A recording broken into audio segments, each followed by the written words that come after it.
voice of Sunday Night Football is great at what he does. He's a fantastic friend of the show, and we think he's the best in the business. Yes, and we have, I think we've dubbed him the commissioner of all sports, right, from our perspective? The commissioner of all sports and the commissioner of common sense. Yes. Let's pick it up with Mike Tirico, the voice of Sunday Night Football on NBC, and he joins us right now on the Waddle and Silvy Show on the CarX Tire and Auto Hotline. Mike, how have you been? You guys are the best. I am doing great. All is well. I was in Chicago. Was it last week? I think it was last Wednesday. Did a day at Wrigley with my daughter, who's finishing up at Northwestern. It was like a perfect afternoon, and I watched the Cubs get one hit. Man, it's nothing like Chicago on a beautiful spring day. So I'm doing well, and good thoughts of you guys as well. It's going to be nothing like Chicago and summer days coming up as well with this Bears team that's on the verge of going 17-0 in the regular season, Mike.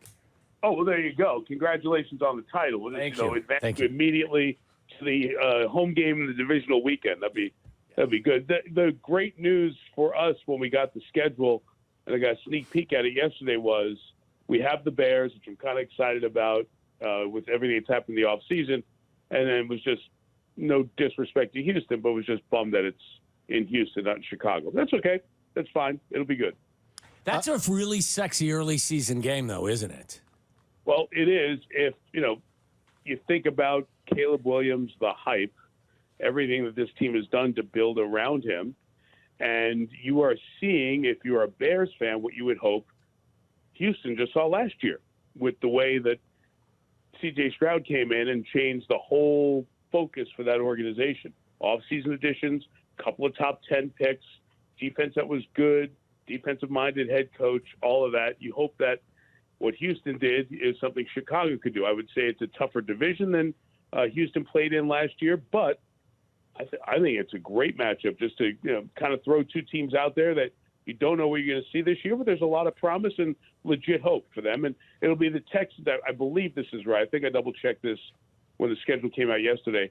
It'll be the Texans' home opener. So after a great season, to have their energy of a bunch of new season ticket holders excited to be there, it'll provide a good atmosphere for the game as well. How we feel. We're always a little gung-ho about our team, but we always feel like the Bears and the fan base draws well on national TV. And even when the Bears are down, we still have our share of nationally televised games. Right. And we feel like that the Bears were one of the darlings of the offseason. Like wherever you turned on some of the national television shows, they were always talking about the Bears with Caleb Williams, the Bears and acquiring Keenan Allen and the Roma Dunze pick and what it could be. Were you surprised that one Sunday night game, one Monday night game, and one Thursday night game, and that's it? Like we were okay, go ahead and explain why. Yeah, no, and I'm not going to lie to you. I have not gone through all 32 teams and done forensics on how their schedule lays out. But you got the one game early that we have week 2, right? And then you go another couple of weeks until you get a primetime game. Well, think about this, too. You've got the London game, right? While not a primetime game, that game sits by itself. So I almost have started looking at the 420 or the 325 starts on a Sunday, the games that sit on islands by themselves, like a game in London, as the equivalent of a primetime game. You've got a Thanksgiving there as well. Yeah. So they're in these windows where they're sitting there by themselves.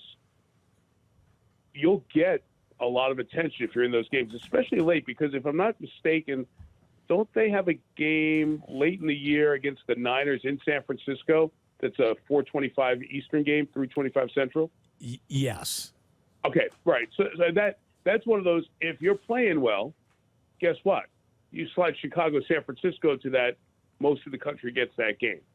So I think there are more standalone spots for the Bears if they're playing well that people will see them. I wouldn't be put off by, we didn't get what Kansas City got. And Kansas City's a draw. Dallas is a draw. San Francisco is. Those teams have earned that. Right now you don't know if the Bears' win of the offseason, quote unquote, is going to show up on the field. but there's enough flexibility for the league. They're able to make that work when need be. I think Jim Nantz is getting a check from the Chiefs this year. I think he's got 8 of their games. He's the for voice love of the of Chiefs, not the voice of CBS. He's the voice of the Chiefs. Yes. I know they said that on the show. I don't think Jimmy will do all 8 of those games. I think CBS has 8 games, and Fox has a few, and then there are 7, national games. I think they're on 6 days a week, and they're probably on like 5 or 6 different networks during the season. So, but yeah, I mean, look, they should. The AFC is their home, and the Kansas City Chiefs are the number 1 draw right now. Just like in the old days, Summerall and Madden must have done a ton of 49ers or Washington or Bears games when the Bears were good. It's just what happens when you get the network package, and you get that Sunday afternoon window, and your team's so good. Mike, there's no denying that the NFL is king. Yeah. You good, though, with Christmas Day games on Netflix and games here and games there? Is this all right in your world? So at some point, somebody will say, no, I'm not good with it anymore. Until that happens, the league is going to keep pushing the envelope. Here's where the Netflix thing, I think, is a little bit different than add another streamer. The Netflix reach is global. Mm-hmm.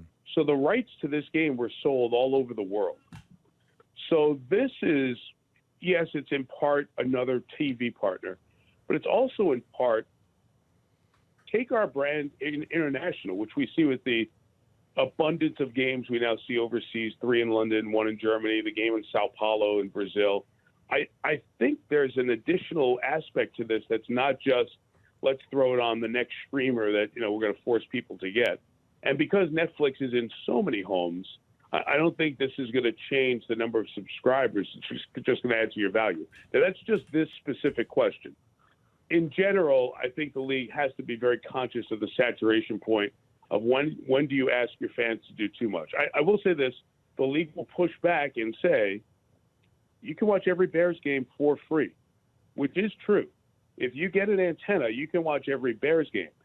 With the growth of the NFL, we feel like we should see all the games for the entire year, whether it's Red Zone or Sunday Ticket. So you got to be careful. You got to understand and respect your fans. But it's the reason this thing has grown is because everybody feels like I should be able to watch the Packers take on the Buccaneers if I want to on Sunday because my quarterback in my fantasy league is Jordan Love, and I need to see him play.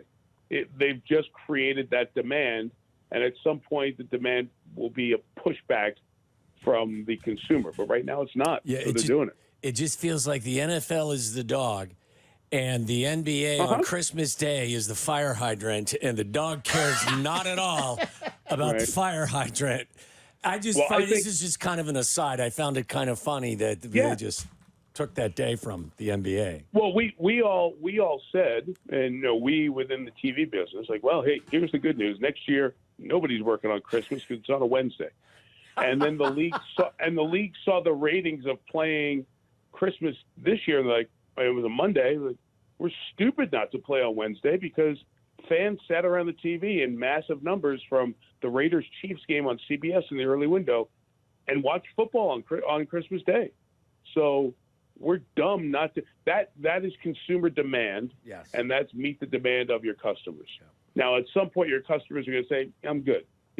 I thought the more interesting one is throwing the extra games on Saturday afternoon to bark on the tree of the college football playoff that came into that Saturday space where the NFL has been for many years. Like, hey, you know what?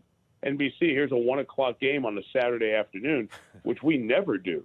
But that's a direct response to the college football playoff being in that window.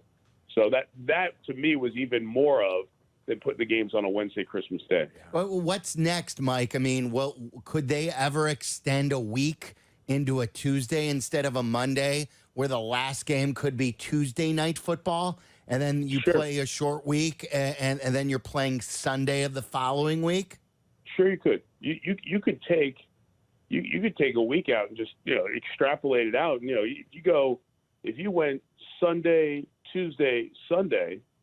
I mean, that turnaround Tuesday to Sunday is longer than Sunday to Thursday, which we get. They can continue to manipulate. I think by the commissioner throwing out during the draft the President's Day possibility of the Super Bowl, it's opened up even more options, whether it's an 18th game. I would personally love to see an 18th game with a second bye week and let the regular season take 20 weeks. I think that would speak to players' health and safety, where everybody's going to play weeks 1 and 2.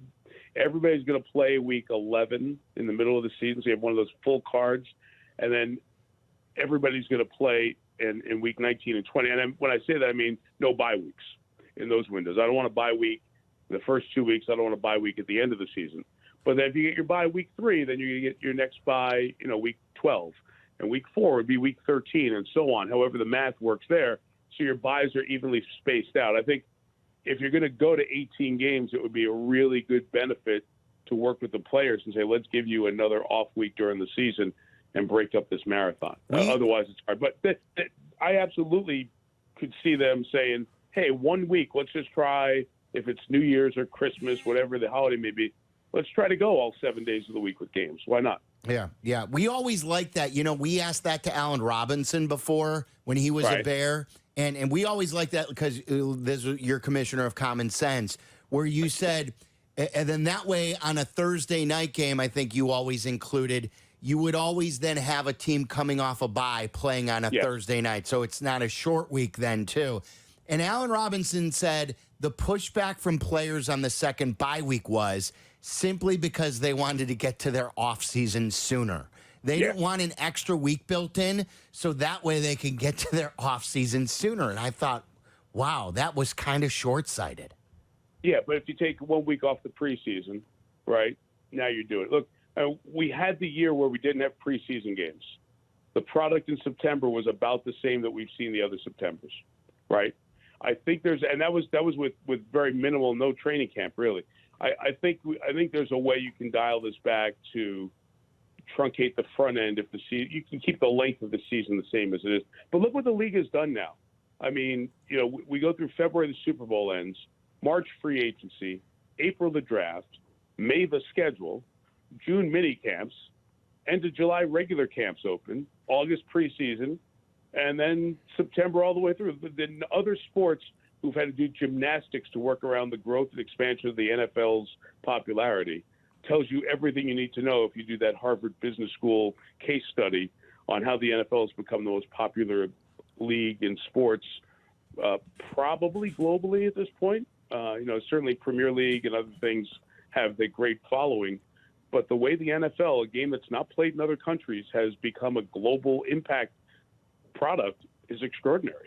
You need to share with Mike your conspiracy theory about the first Sunday night game of the NFL schedule. We've got a couple conspiracy theories. You do, please. yes. Yeah, I do. You're a conspiracy theorist. All right. And so, okay, the first Sunday night game that you have is in Detroit.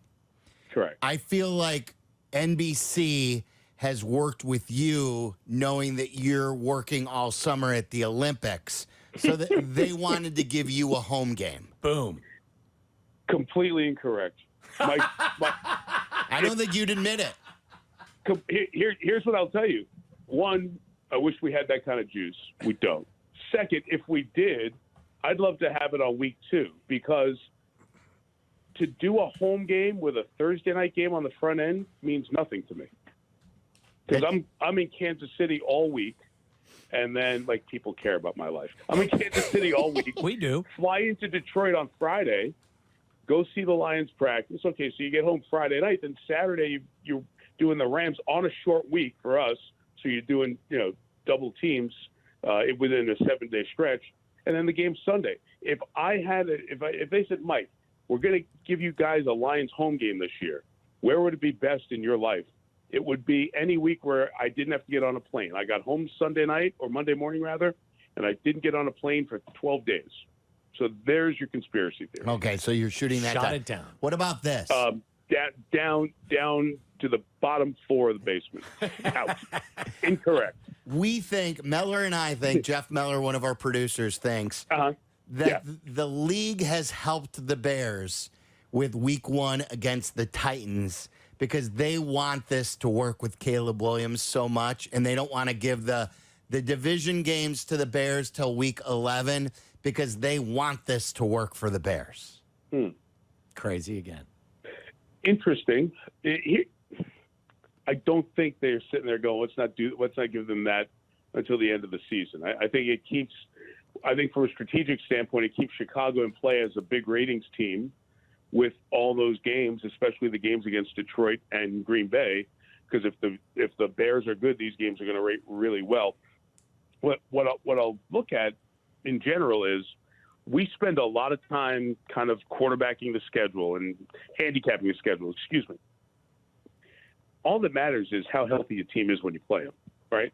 Like I could sit here till I'm blue in the face talking about, well, this team has 3 road games and it's good, it's fun, it's interesting, and we have no idea when the left tackle is going to pull his hamstring and be out for 3 weeks, and the team's completely screwed with their pass protections. We have no idea when the signal caller on defense or the edge pass rusher is out for 2 weeks with whatever injury. And, man, you ask any coach, let me face them without their guy who's at the top of our board that we have to game plan against on either side of the ball. That's how the schedule ends up working in your favor or against you. So as much as this is fun, until we know who's good and when they're good, getting guys week 1, usually most teams are healthy. Yeah. That's when I think you maybe, get the best of some of these teams. So right. just my opinion watching this and engaging in this conversation over the years. Yeah, you could spin it different ways for sure. Mike Tirico joining us, Sunday Night Football, NBC. I want to ask you this because you've always been open to discussing these things. If Tom Brady was your analyst, mm-hmm. and you like Gruden worked in with you, and he went from a coach and a really good coach to a really good analyst. Brady, we don't know. He was the best as far as a quarterback, and we don't know how good he's going to be as an analyst. What advice would you give him? What would you want to hear from him as the play-by-play guy? Other than don't do a roast. But go ahead. I'm sorry. Okay. Yeah, exactly right. I'll start there. Here's what I would say if that was poised to me, that question. Are you going to work? Because you can only hide for so long on your recency in playing. You've got to work and put the work in. And I've worked with Hubie Brown and John Gruden and Chris Collinsworth, among others. And I'm not cutting corners on Curtis Strange and Andy North in golf or Paul Azinger and Nick Faldo or anyone. Like when you stop working and rely on what you knew from playing, at some point that catches up with you. So are you going to put the work in to stay current and be a part of what's going on right now? I think that's a big part of the success of analysts long term. I think Tom is defined as a worker, whether it's brand and his TB12 stuff that he was doing, or his physical fitness and being in incredible shape, or just his work ethic that was constant with him. I think Tom Brady by nature is a worker. So I think he's going to be really good in terms of being prepared. I think Tom has watched a bunch of broadcasts, watched other broadcasts closely, guys he admires, and he's game planning about this. And I know he's working with Kevin. I know they've been doing practice games and rehearsing and all that stuff. So he's not going to go in and open the mic and it's the first time. He's just kind of freewheeling this. So I think he's going to be really, really good at that. The second part of the question, if you asked me, hey, what do you want to hear from Tom Brady? I want to hear the things you see, because for 21 years, almost longer than anybody who's ever done it, you saw the NFL from the quarterback position. That's the most important position in any sport in our country. I just want you to tell me what you see from that spot for both guys. If you can get into the head of Caleb Williams and remember when you were a rookie and what you're going through, and you can get into the head of whoever's on the other side quarterback and explain everything that's happening through their eyes, the safety, the DM, the left tackle, the game plan, the coach, the play coming in your head, you're going to be great because you were the best guy to do it forever. And in pressure situations, you delivered. How about Tom Brady helping you with clock management for a 2-minute warning, right? All those kinds of things. And I think he's working with a great guy to do it because Kevin is such a giving play-by-play guy. He lets his analysts have the space and really comfortable listen. So I'm excited to hear Tom. I hope he does well. Yeah. I really do, because I think when everybody's good, it makes all of us stay sharp and be really good. And I can't wait to hear him. I did talk to him about it Super Bowl weekend, and I know he's really excited about it. He's been working. He's been asking a bunch of people around the industry input, so he's got a big picture. I know it's a long answer, but I think he's going to be good, and those are the reasons why I think he'll be good. I do too. I need to ask you, just as a selfish question, because I'm watching the PGA Championship above Silvy's head right now. Mm-hmm. Can you put what Scotty Scheffler is doing into context? And the reason I ask you is because there are some Tiger Woods-ish type of accomplishments that he is in the process of putting on his resume. Are we watching like greatness that we haven't seen since Tiger? A stretch of greatness, the likes of which, now when Spieth had his stretch, it was really good. Justin Thomas has had good stretches. Rory has had good stretches.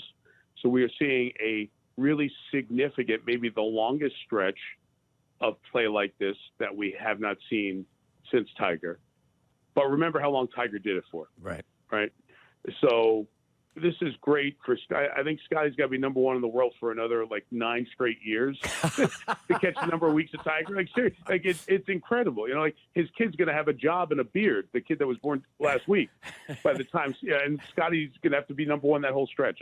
I'm exaggerating, but you get my point. Yeah. Tiger's dominance was almost a generation long, right? So we've just got to be very careful in sports of our recency. Acclamation of success. Having said that, what I love the most about Scotty is not just the ball striking, the consistency, the work. 2 things. You don't see it on the outside, but man, is he a competitor. He would want to be the 9-year-old in table tennis. Mm-hmm. He's got that kind of charge to him, and he is so unchanged and cool and normal. And he and his wife Meredith, who just became parents, are just like they were a year or 2 ago, before people even knew that Scotty Scheffler was a great golfer. So I admire that, and he's easy to root for. And I hope he plays well this week, and that he and Rory and all these other dudes just are sharp, getting to Pinehurst, the U.S. Open next month, and then the Open at Troon before that. All right, two final questions for you. Yes, this one was coming too. Do we finally have our guy? Quarterback? Do we finally have our forever quarterback? 40, 50 years you're talking about? This feels like a heavy question. The emotion of it has just leaned on me. This is, yes. Look, I want to think yes. I watched him against Notre Dame, and I was like, I remember that Notre Dame game was a Saturday night, and we were done with our work and our meetings. I'm like, great. I'm going to room service tonight. I'm just going to sit in front of the TV. I know Al Golden's a good defensive coordinator. I want to see all of the Caleb Williams, not just Caleb Williams, not just a little highlight or a half hour of a SC game I catch here and there. And that was his worst game. And I'm like, oh, man. And then I went back and watched some of the stuff in preparation for the draft, and you just got a sense that he's got everything, right? It doesn't mean he's going to win the MVP this year, but he can make the play that is not in the playbook. He can make the play that is not for the defense that's sitting out there. And to me, right now in the NFL, that's the differentiator, because who can do that? Lamar Jackson and Josh Allen and obviously Patrick Mahomes. And those are difference makers with their team. So those are guys who are able to carry franchises. And you can defend him perfectly, and he gains 23 yards. He takes off, or he makes some sick throw across his body, across the field. He's got those physical traits to do that. So everything is in place. Just don't ask him to win the Super Bowl on Sunday, number 1 of the season against Tennessee. That's fair. And have you worked on your French for of the Olympics? Oui. Very good. Oui. Yes. It's limited. It's not ready for prime time, but hopefully by that point we'll get there. I'm super excited. It was announced a day or 2 days ago. I forget what, but I get to do the daytime show after Rebecca Lowe is on early in the morning with Craig Melvin from, I guess it'll be 8 o'clock till 1 o'clock Chicago time. Then I get to do 1 to 4 Chicago time in the afternoon to host. and we'll be live. Well, like that's so 1 to 4, 7-hour time difference. That's 8 to 11, pretty much in Paris, and we'll be live with the biggest events as they're happening. You'll see them again in prime time in a different, prepared and textured presentation. More behind the scenes, more sound bites, more XO, more features on Paris. So the primetime show is going to feel like that. But during the afternoon, the morning and the afternoon in Chicago, you're going to get live Olympics from Paris, the biggest events like the 100-meter and the big swimming events. We're not holding stuff for primetime. So I'm really excited for what we have ahead this summer. That's great. You're the best. And have a great Olympics. And we will talk to you during football season. Thanks, Mike. Thanks, Mike. You got it, guys. All the best to you. We'll see you soon. There you go. There's Mike Tirico.